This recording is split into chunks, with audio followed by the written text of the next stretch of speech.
Good evening, Bahamas. Coming up tonight.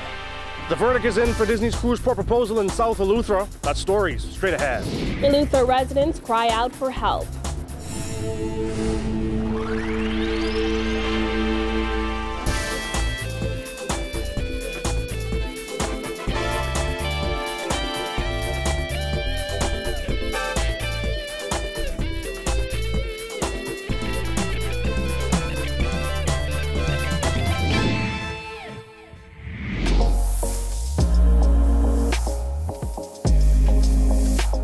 Our News is brought to you by Alive.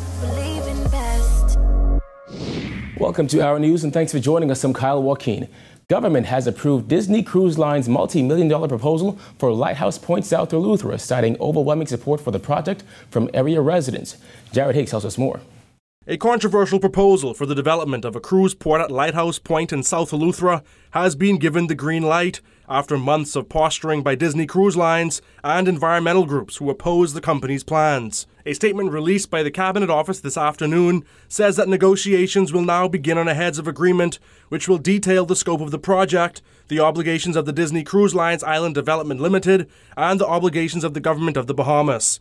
The statement adds, Disney will convey approximately 190 acres of the land purchased from the private seller to the government of the Bahamas for conservation and a national park. Cabinet noted Disney's record of environmental stewardship and that the government will ensure that the project is implemented in a manner which safeguards our environment and the interests of the people of the Bahamas.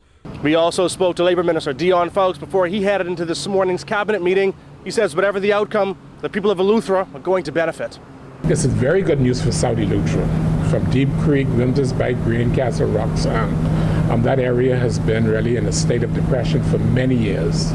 So whichever proposal is successful this morning, it's excellent news for South Eleuthera. Many islands are trying to attract one serious investor. We have two serious groups now before Cabinet this morning.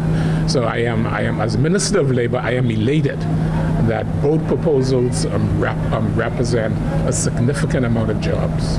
The series of events that led to Cabinet's announcement involved strong opposition to Disney's plans from the One Eleuthera Foundation. It was backed by the Bahamas National Trust, the Leon Levy Foundation, and the Island School. The coalition of groups insisted that the deal would lead to the decline of the environment at the pristine Lighthouse Point site. Their proposal involved the creation of 190 full-time jobs, boosting the country's GDP by $11.5 million, and the preservation of the natural environment. Disney has boasted of creating 120 to 150 jobs, while investing upwards of $400 million on the development.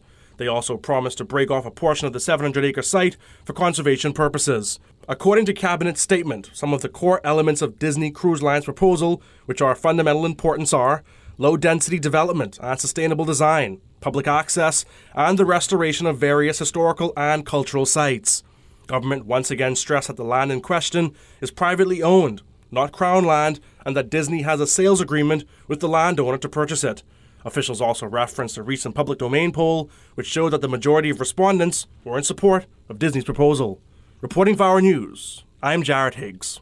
All right, thanks, Jared. Well, President of Disney Cruise Line, Jeff Valley, immediately responded to government's announcement. He said in a statement, "We are excited to reach this important milestone and look forward to working with the government and the people of the Bahamas to create new economic opportunities while preserving the natural beauty of Lighthouse Point. We are grateful for the warm welcome and support we have received from so many in Eleuthera and look forward to further developing relationships that will endure for many years to come. In the short term, we are focused on reaching an agreement that is mutually beneficial for the Bahamas and our company, as well as moving forward with an environmental impact assessment and environmental management plan. Our team also looks forward to working with local artists, historians, and others as we ensure that the stories and culture of the Bahamas shine through when Disney guests and Bahamians alike visit this special place." Well, those South Eleuthera residents who turned out in large numbers to a recent town hall meeting on the proposed development at Lighthouse Point are also celebrating government's decision to approve Disney's proposal. Jasmine Brown has that. The cries of those Eleuthera residents were pretty much the same as they insisted the bottom line is South Eleuthera needs help. It seemed like a case was on us for a long time. And now that the good Lord has lifted this case of us to bring a company like Disney in, the people can't wait. From our good Lord leave the earth. You know, the good Lord leaves it over 2,000 years ago. he leave Bannerman Town in the same condition it is now. And God is coming back again. He don't want to meet it like that. Reverend Philip McPhee, a resident of Bannerman Town, Eleuthera, was one of several hundred Eleuthera residents who support the Disney project. He traveled to New Providence on Thursday to make a final plea to the Prime Minister to approve the proposed multi-million-dollar project.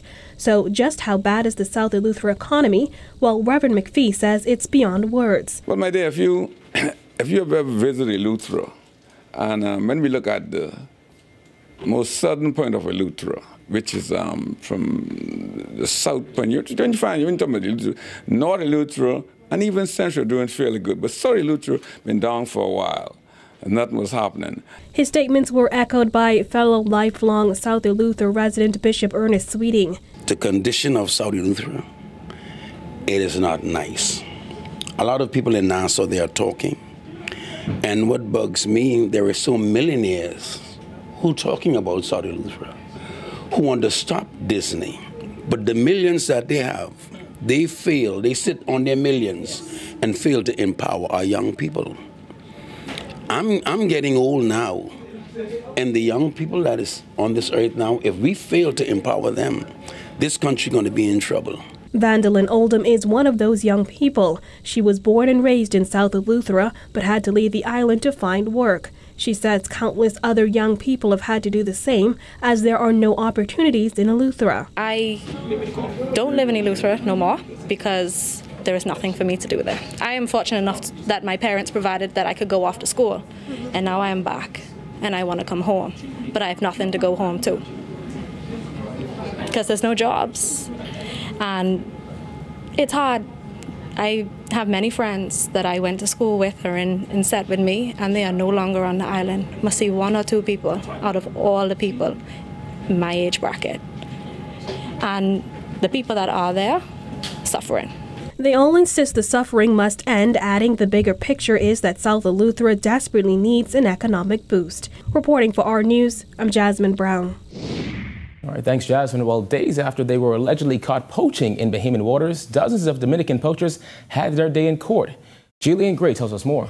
It was a chaotic scene at court today as over 100 Dominican poachers were brought before the magistrate's court.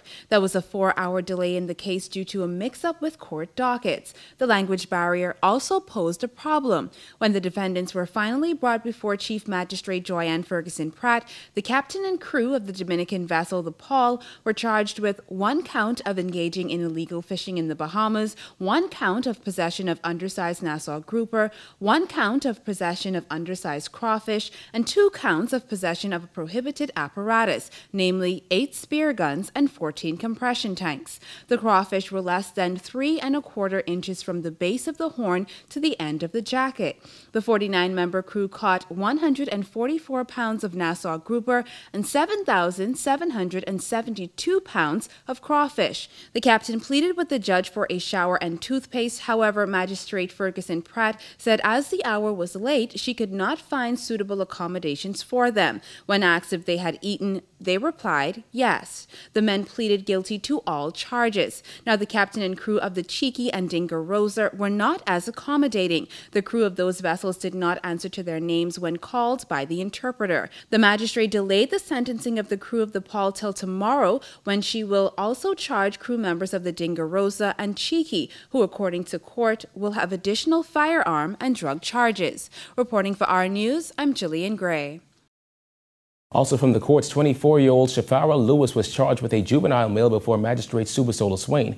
The pair was charged with 1 count of possession of dangerous drugs with the intent to supply and 1 count of conspiracy to possess dangerous drugs, namely Indian hemp, in the amount of 1 pound. The juvenile male celebrated his 18th birthday today, but was still charged as a juvenile as the incident allegedly took place before. His family sang happy birthday outside the court. In addition to the 2 other charges, he was also charged with possession of dangerous drugs, namely Indian hemp, in the amount of 1 gram. They pleaded not guilty to all charges and were remanded till October 23rd, when they will return for VBI. Still to come, how to get the maximum workout in under 30 minutes, plus how you can fight the flu this season. Stay tuned.